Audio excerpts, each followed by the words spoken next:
इस कहानी में कई मोड़ हैं, बेहद उलझी हुई कहानी है। कहानी साउथ इंडिया की है, कहानी बेंगलुरु की है। बेंगलुरु में एक जगह है डोड्डा बिदारकल्लू।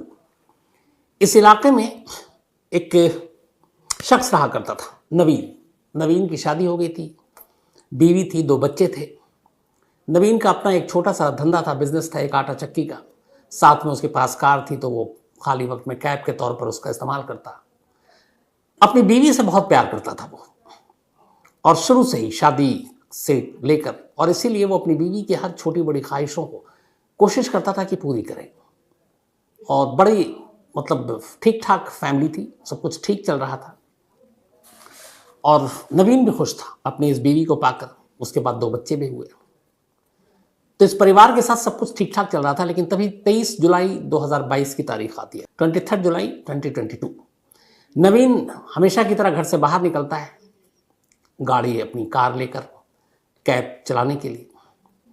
और उसके बाद उसको देर शाम तक लौट आना था, लेकिन वो लौटता नहीं है। अब जब वो लौटता नहीं है तो उसकी वाइफ परेशान होती है। रात उसके दोस्तों को फ़ोन घुमाते हैं इधर उधर, जितने जानकार थे, कि नवीन को कहीं देखा है। हर एक कहता है कि उन्होंने नवीन को नहीं देखा। रात बीत जाती है। अगले दिन फिर नवीन की जो वाइफ है वो उसे तलाशती है। अनु पल्लवी, ये नवीन की वाइफ का नाम है। तो अनु पल्लवी अब नवीन को तलाश रही है, लेकिन नवीन कहीं मिल नहीं रहा, इधर उधर फ़ोन कर रही है। 24 जुलाई भी गुजर गई, फिर 25, 26, 27, 28, 29, 5, 6, 7 दिन गुजर गए, लेकिन नवीन का कोई सुराग नहीं मिला। अब इधर हर तरफ नवीन की वाइफ ढूंढ तो रही है अपने पति को, लेकिन पुलिस स्टेशन में मिसिंग की रिपोर्ट नहीं लिखाई अभी तक। इस दौरान में अब 23 जुलाई को नवीन गायब हुआ था।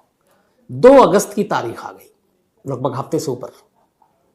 नवीन की एक बहन वहीं बेंगलुरु में कुछ दूरी पर रहती थी। उसने नवीन को कई बार कॉल किया, नवीन ने मोबाइल पर जवाब नहीं दिया। फिर उसने अपनी भाभी को फ़ोन किया, नवीन की वाइफ को। तब उसने बताया कि नवीन पिछले कई दिनों से बिना बताए हुए घर से लापता है। बहन सुनकर ये घबराई, वापस भागती है, नवीन के घर आती है, पूछती है अपनी भाभी से कि क्या हुआ। वो पूरी कहानी बताती है। 23 जुलाई को वो गई, उसके बाद से वो गया और लौटा नहीं। तो पूछती है कि तुमने पुलिस में रिपोर्ट क्यों नहीं लिखाई। तो उसे लगा कि उसने यही कहा कि शायद मुझे लगा कहीं चला गया होगा, लौट आएगा। कहती नहीं, ऐसा नहीं है। अब नवीन की सिस्टर 2 अगस्त को जाकर पुलिस स्टेशन में रिपोर्ट लिखाती है, वहीं पर लोकल पुलिस स्टेशन था, पीनिया पुलिस स्टेशन, और वहाँ अपने भाई की गुमशुदगी की रिपोर्ट लिखाती है। पुलिस रिपोर्ट दर्ज करती है, नवीन की तस्वीर लेती है, आसपास के इलाकों में सर्कुलेट करती है, ढूंढती है, लेकिन नवीन का कोई सुराग नहीं मिलता। अब धीरे धीरे वक्त बीत रहा है, पुलिस में रिपोर्ट भी दर्ज हो चुकी है, लेकिन नवीन का कोई अता पता ही नहीं है। अब पुलिस के ऊपर भी इधर प्रेशर है, परिवार के लोग भी लगातार जा रहे हैं। आस पड़ोस के तमाम लोगों से पुलिस ने, दोस्तों से, रिश्तेदारों से पूछताछ की, पर कोई सुराग नहीं मिला। तभी अब 6 अगस्त की तारीख आ गई। 2 अगस्त को रिपोर्ट लिखाई गई थी, अब 6 अगस्त की तारीख आ गई। 23 जुलाई से नवीन लापता था, पुलिस ढूंढ रही थी, घर वाले परेशान थे।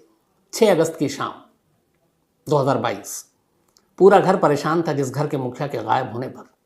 6 अगस्त की शाम को अचानक वही नवीन अपने ही घर के दरवाजे पर खड़ा हुआ था। अब ये देखकर पूरा मोहल्ला, रिश्तेदार, बीवी, बहन सभी चौंक उठते हैं। 12 दिन से गायब नवीन घर लौट आया था। अब ये सब देखकर पूरे घर वाले तो खुश, नवीन की जो बीवी थी उसे लगा कि सांप सूंघ गया। वो बिल्कुल पथरा सी गई। उसको देखकर ये लग ही नहीं रहा उसके चेहरे पर कोई ऐसा भाव कि उसे हुआ क्या है। पति के आने की खुशी है, या यह है कि शायद वो मान चुकी थी कि वो मर चुका और उसको जिंदा देखने की खुशी है, और इस वजह से वो बुद्ध बन गई। अब जो भी था, नवीन आया, तमाम लोग खुश हो गए। इसी में दौरान किसी ने कहा कि पुलिस में चूंकि नवीन की गुमशुदगी की रिपोर्ट है, तो पुलिस को इन्फॉर्म कर दो कि वो मिल गया, वो भी सही सलामत। किसी पड़ोसी ने पुलिस स्टेशन में फ़ोन कर दिया, पुलिस की एक टीम आई, उसने कहा चलो एक केस सुलझ गया। अब वो नवीन से पूछताछ करती है, कहती है बताओ कि तुम 23 जुलाई को गायब हुए, आज 12वां दिन है, 12 दिन तक तुम कहाँ गायब थे? क्यों तुमने अपने घर वालों को कांटेक्ट नहीं किया? तुम्हारा मोबाइल कहाँ था? कहाँ कहाँ रहे? और क्यों इस तरीके से अपने आप को तुमने गुम किया? अब जब ये पहली बार सवाल पुलिस के सामने आया, तब नवीन ने कहानी सुनाई, इस 12 दिन की गुमशुदगी की कहानी, और इन 12 दिनों में उसने जिस सच का सामना किया उसकी कहानी। ये कहानी उसकी गुमशुदगी की कहानी से कहीं ज़्यादा टेढ़ी थी, कहीं ज़्यादा उलझी हुई थी। हुआ यूं कि नवीन जिस अनु पल्लवी से, जो उसकी बीवी थी, बेइंतहा प्यार करता था, वही अनु पल्लवी एक और शख्स से प्यार करती थी। उसका नाम उसी इलाके में रहता था और मुलाकात होती रहती थी। अब नवीन अक्सर काम के सिलसिले में बाहर भी जाता था, तो इसी दौरान में उससे मुलाकात एक दूसरे शख्स से हुई। उस नौजवान के साथ अब इसके रिश्ते बने। उस लड़के का नाम था हिमावंत कुमार। अब हिमावंत कुमार के साथ जो अनुपल्लवी है, ये दोनों की नज़दीकियाँ आ गई। धीरे धीरे दोनों मिलने जुलने लगे। हालांकि अनुपल्लवी के 2 बच्चे भी थे। पति बेहद प्यार करता था, लेकिन इश्क अंधा होता है, वही यहाँ हुआ। अब धीरे धीरे लेकिन ये हुआ कि नवीन जब तब घर भी लौट आए, अनुपल्लवी को लगा कि उसका पति ही उसके इस मोहब्बत की राह में रोड़ा है। धीरे धीरे उसके मन में यह ख्याल आया कि अगर नवीन ना हो उसकी ज़िंदगी में तो सब कुछ खूबसूरत होगा। और यहीं से उसने अब प्लान करना शुरू किया कि नवीन को कैसे रास्ते से हटाया जाए, अपने ही पति को। उसने हेमंता यानी कि अपने आशिक से इस बारे में बातचीत की। उसने कहा कि हम दोनों की ज़िंदगी बहुत अच्छी हो जाएगी अगर मेरा पति रास्ते से हट जाए। तो उसने पूछा क्या उपाय है, तो उसने कहा कि इसे रास्ते से ही हटा दो, इसे ख़त्म कर दो। अब ये हुआ कि नवीन को मारना है, लेकिन कैसे? पेशेवर कातिल तो थे नहीं ये लोग, न क्रिमिनल थे, बस सोशल मीडिया बाकी चीज़ों में एक्टिव थे, उन्हें जानकारी थी। फिर इन्हें पता चला कि कुछ ऐसे किराए के कातिल होते हैं जो पैसे लेकर कत्ल करते हैं, जिन्हें हम सुपारी किलर कहते हैं। अनुपल्लवी ने यह बात अपने बॉयफ्रेंड हेमंता को बताई। उसने कहा ठीक है मैं ढूंढता हूँ। इसके बाद कुछ अपराधी किस्म के लोगों के साथ बातचीत की और फिर इन लोगों ने सुपारी किलर को चुना। 3 सुपारी किलर थे जिनके साथ इनकी बातचीत हुई कि एक शख्स को मारना है। हिमावंत, उसने ही बातचीत की अनुपल्लवी के बिहाफ पर, और सौदा आखिर में यह तय हुआ कि 2 लाख रुपए में नवीन का कत्ल होगा और 2 लाख की सुपारी जो है इन तीनों सुपारी किलर ने मांगी। अब 2 लाख रुपए में कत्ल होना है। 3 सुपारी किलर इसके लिए तैयार किए जाते हैं, पर शर्त एक रखी जाती है हिमावंत की तरफ से और अनुपल्लवी की तरफ से कि जब आप कत्ल करोगे तो सबूत के तौर पर मुझे मेरे पति की लाश दिखाओगे मोबाइल पे, उसकी तस्वीर खींचकर, और तब हम मानेंगे, क्योंकि लाश किसी के हाथ नहीं लगनी चाहिए। पहली तो शर्त ये थी, पुलिस के भी नहीं और किसी और के भी नहीं। और दूसरी ये कि उस लाश को ठिकाने लगाने से पहले उसकी तस्वीर तुम भेजोगे। इस शर्त के साथ एडवांस 90,000 रुपये, 90,000 रुपीज़ 3 सीरियल किलर को दिए गए। बाकी के 1,10,000 रुपये काम होने के बाद सौदा तय हो गया। अब वक्त और मौके का इंतजार करने लगे। नवीन अपने कैब को लेकर कहीं जा रहा था। इन सुपारी किलर्स ने उसका काफ़ी पहले से ही पीछा कर रखा था, कई दिनों से उसकी रेकी कर रखी थी, उसके रूटीन को फॉलो कर रहे थे। उन्हें मालूम था ये कब कहाँ से गुजरता है, कब घर लौटता है। 23 जुलाई की शाम जब नवीन घर लौट रहा था, इनमें से 3 में से 2 सीरियल किलर ने एक जगह पर उसका इंतज़ार किया। जैसे ही नवीन पहुंचा, हाथ देकर उस कैब को रुकवाया और फिर कहा कि कहीं चलना है। नवीन ने कहा चलो कुछ कमाई हो जाएगी, उसने बैठा लिया। थोड़ी दूरी के जाने के बाद इनका तीसरा साथी भी वहाँ खड़ा हुआ था, उसने हाथ दिया, गाड़ी रोकी, उसने उनको ही बैठा लिया। दोनों ने कहा हमारा जानने वाला है। अब ये कैब एक सुनसान रास्ते पर चल पड़ी, कैब निकल गई। उसके बाद देर रात, उसी 23 जुलाई की देर रात, मोबाइल पे व्हाट्सएप के जरिए एक तस्वीर हिमावंत को भेजी गई और अनुपल्लवी को। यह तस्वीर थी एक लाश की और यह लाश थी नवीन की। चेहरा बुरी तरह से कुचला हुआ, चेहरे पे जबरदस्त खून, लेकिन चेहरा जो है पहचान में पूरी तरह से आ रहा था। गले पे तेजधार हथियार के निशान और पूरा शरीर खून से लथपथ। तस्वीर इतनी विभत्स थी कि खुद हिमावंत को देखकर अजीब लगा कि इतनी बेदर्दी से क्यों मारा। उसने तो सिर्फ सुपारी दी थी कत्ल करने के लिए। अब नवीन की वाइफ ने भी उस तस्वीर को देखी, अनुपल्लवी ने, उसने भी देखा। फिर इन दोनों को यकीन हो गया कि चलो नवीन का काम हो गया। इधर तस्वीर भेजकर तीनों सुपारी किलर ने ये उनको एक तरह से प्रूफ दे दिया कि उन्होंने अपना काम कर रखा, बाकी के 1,10,000 रुपये दे दो। इसके बाद वो 1,10,000 रुपये वो ले लेते हैं अगले दिन। अब यहाँ पे कहानी ख़त्म हो गई। लेकिन इस तस्वीर को देखने के बाद जो हिमावंत था, अनुपल्लवी का जो बॉयफ्रेंड, उसके मतलब दिल उसका बदल सा गया। तो मैंने शुरू में भी कहा कि वो पेशेवर क्रिमिनल नहीं था, ना उसका कोई ऐसा पास था, प्यार करता था, उस चक्कर में वो कातिल बन बैठा। लेकिन नवीन की उस विभत्स तस्वीर ने उसको बेचैन कर दिया। उसे लगा कि ये क्या कर दिया मैंने। फिर उसके अंदर डर बैठ गया कि कल को ये खुलासा हो जाएगा, पुलिस तक बात पहुंचोगी, मैं गिरफ्तार होऊंगा, मेरी फैमिली सब बदनाम हो जाएंगे। अब इसी बेचैनी में वो उलझन में पड़ा रहा और आखिरकार इस उलझन के दौरान उससे जब बर्दाश्त नहीं हुआ तो फिर उसने एक रोज अपने ही घर में फांसी के फंदे पर पंखे से झूल गया और हिमावंत ने इस तरह से खुदकुशी कर ली। 1 अगस्त 2022 की बात है। 23 जुलाई को गायब हुआ था। इस दौरान में उसने तस्वीर देख ली थी और उसको आत्मग्लानि फील हुई, अफसोस हुआ और 1 अगस्त को हिमावंत ने अपने घर में खुदकुशी कर ली। अब सवाल यह है कि हिमावंत ने खुदकुशी कर ली, सीरियल किलर ने तमाम तस्वीरें भेज दी, तो फिर 6 अगस्त को नवीन वापस कैसे लौट आया?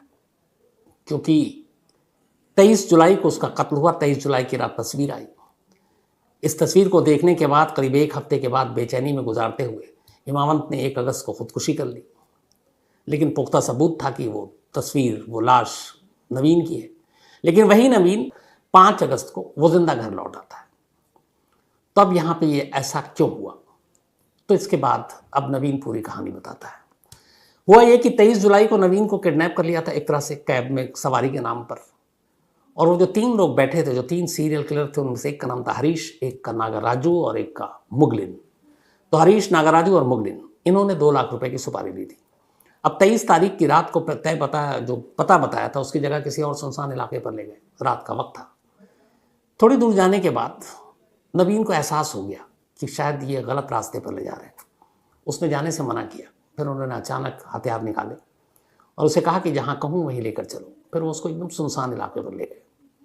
अब तक नवीन को एहसास हो चुका था कि कुछ गड़बड़ है, लेकिन उसे ये था कि मेरी किसी से दुश्मनी नहीं है, मुझे कोई क्यों मारेगा। अब जंगल में ले जाने के बाद उसे तेजधार हथियार से मारना था। तीनों सुपारी किलर तैयार थे। नवीन ने उनसे पूछा कि आप लोग मुझे मारना चाहते हो? उन्होंने कहा हाँ, मजबूरी है, हमने तुम्हारे मारने के लिए पैसे लिए हैं। तो उसने कहा कि लेकिन मेरी क्या दुश्मनी है, या आपसे या जिसने पैसे दिए, क्योंकि मैं गरीब इंसान हूँ, मेरी किसी से कोई दुश्मनी नहीं, ना आज तक कभी मेरा किसी से झगड़ा हुआ। तो उसने कहा नहीं, किसी ने दिया है पैसे, इसका मतलब तुम्हारी दुश्मनी है। तो ये इतना मासूमियत से बात कर रहा था कि उन सुपारी किलर का दिल पसीज गया।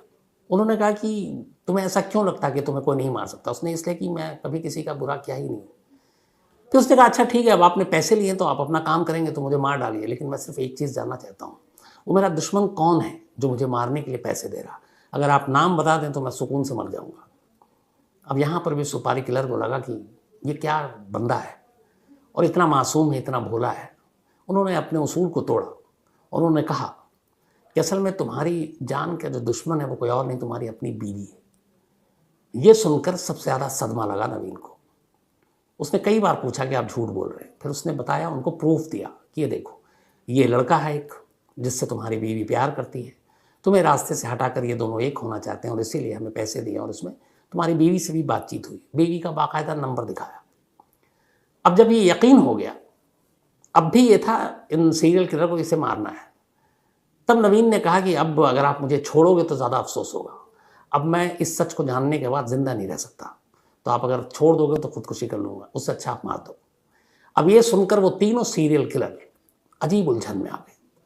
पैसे लिए मारने को, लेकिन यहाँ उसकी कहानी सुन रहे हैं, उसकी मासूमियत देख रहे हैं, उसका भोलापन देख रहे हैं। उन्हें लगा कि ये क्या कर रहा हूँ मैं। उन्होंने कहा हम तुम्हें नहीं मारेंगे।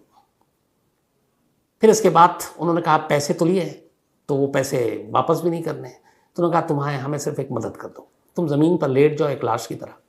उन्होंने उसे लिटाया और बहुत सारा केचप लेकर आए और वो केचप उसके चेहरे पे डाला, गले पे डाला, जिस्म के अलग अलग हिस्सों पे डाला। वो रेड एकदम बिल्कुल लगा कि खून है। और उसी तरीके से उन्होंने उसकी तस्वीर खींची और वो तस्वीर फिर भेज दी और उसे ये बताया कि देखो ये तस्वीर हम कहाँ भेज रहे हैं। तब नवीन को पूरी तरह से यकीन हो गया।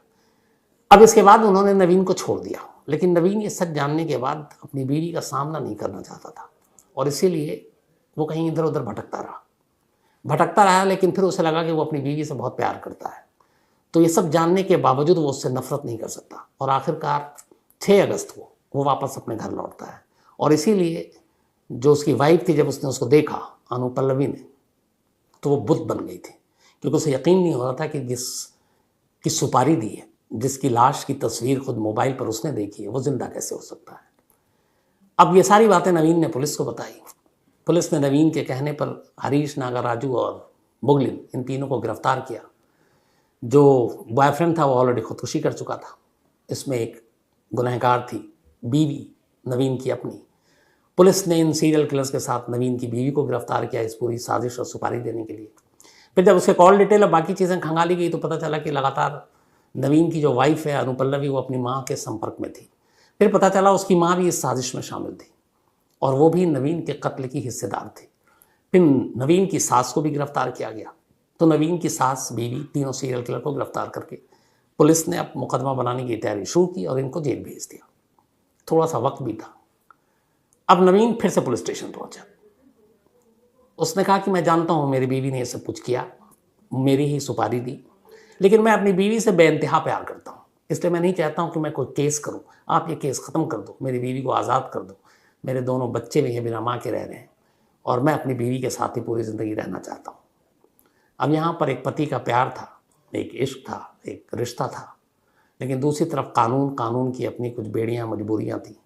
पुलिस ने कहने के बावजूद अनुपल्लवी को रिहा नहीं किया। उसने कहा कि अब इसका फैसला अदालत में होगा, क्योंकि केस तैयार है और जो भी इकबाल जुर्म है वो भी कर चुके हैं। तब तुम्हारी बीवी की रिहाई ये अदालत के ऊपर है। हालांकि जो कानून के जानकार हैं उनका ये कहना है कि अगर यही स्टैंड नवीन का अदालत में भी रहा और नवीन ने ये केस वापस ले लिया तो शायद उसकी बीवी को सज़ा नहीं होगी और वो बाहर आ जाएगी। लेकिन ये एक ऐसा कत्ल था जिसमें एक सुपारी दी गई, जिसकी सुपारी दी गई वो जिंदा है और जिसने सुपारी दी उसने खुद को खुदकुशी कर लिया। और जो अक्यूज पकड़ी गई उसको खुद जिसकी जान जानी थी वो कह रहा माफ़ कर दो। तो हर तरह से ये एक अजीब और उलझी हुई कहानी थी। तो आज कहानी में इतना ही। अब आपसे मुलाकात होगी इस नई कहानी के साथ, तब तक अपना ख्याल रखिएगा। Thank you very much.